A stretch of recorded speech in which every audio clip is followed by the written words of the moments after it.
Hello students, आप सबका स्वागत है। आज हम सीखेंगे मेरे गांव के ऊपर निबंध लिखना, यानी ऐसे ऑन माय विलेज।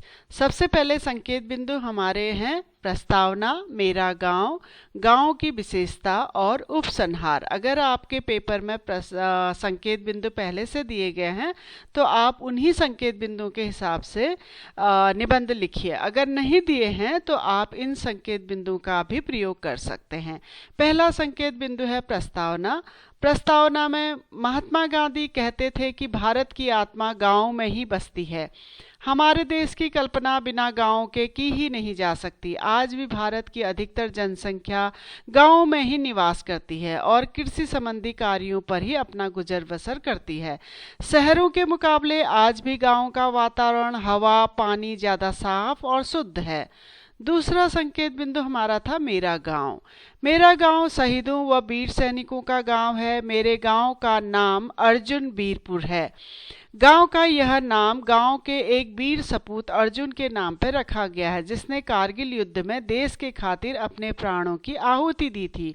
उस वीर सपूत को सम्मान देने के लिए गांव का नाम उसी वीर सपूत के नाम पर रखा गया है।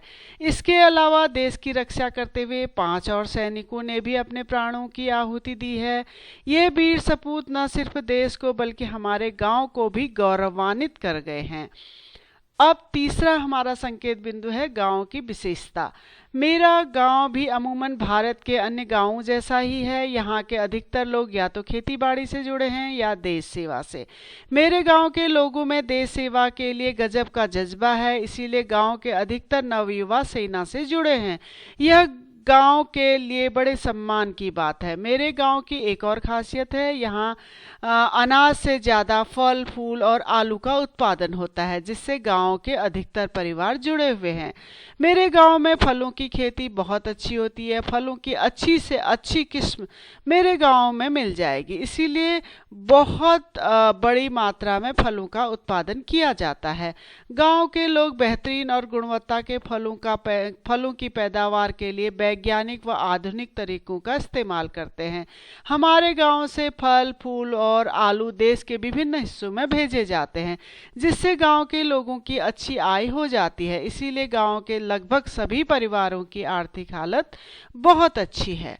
मेरे गांव में सभी आवश्यक व मूलभूत सुविधाएं उपलब्ध हैं। गांव में छोटे बच्चों के लिए शिक्षा के लिए एक सरकारी और एक प्राइवेट प्राथमिक पाठशाला है, जिसमें गांव के छोटे बच्चों को बेहतरीन शिक्षा दी जाती है। साथ ही प्राथमिक उपचार के लिए एक छोटा सा अस्पताल भी है।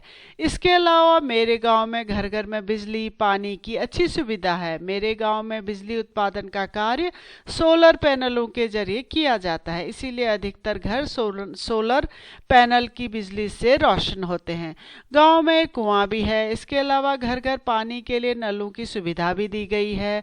गांव को साफ सुथरा बनाए रखने के लिए गांव के युवाओं ने एक समिति का गठन किया है, जो गांव की हर सुख सुविधा व मूलभूत जरूरतों का ध्यान रखती है, जिससे गांव के लोगों को किसी भी तरह की परेशानी नहीं होती है। गांव का वातावरण साफ सुथरा व स्वस्थ रहे, इसका भी प्रयत्न किया जाता है। गांव में एक पंचायत घर है, एक लाइब्रेरी है और इसके साथ में एक बड़ा सा खेल का मैदान है, जहां पर शाम को गांव के सभी बच्चे आकर अनेक तरह के खेल खेलते हैं। गांव के सभी लोग एकता, भाईचारे के साथ रहते हैं। गांव के लोगों द्वारा हर धर्म, हर रीति रिवाज का सम्मान किया जाता है। गांव में हर धर्म के तीज त्योहारों को बड़े ही हर्षोल्लास के साथ मनाया जाता है।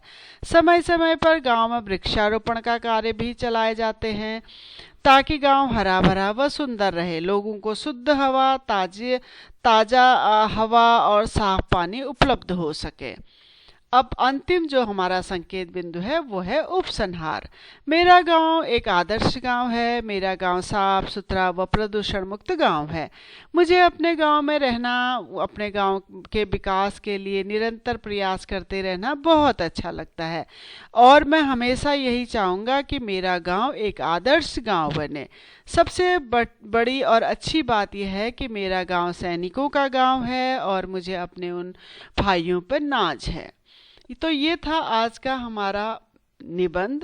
मेरे गांव के ऊपर। अगर आपको निबंध अच्छा लगा है तो आप प्लीज़ चैनल को सब्सक्राइब करें, बेल आइकन को दबा दें।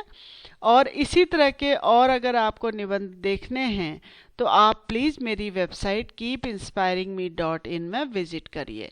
धन्यवाद।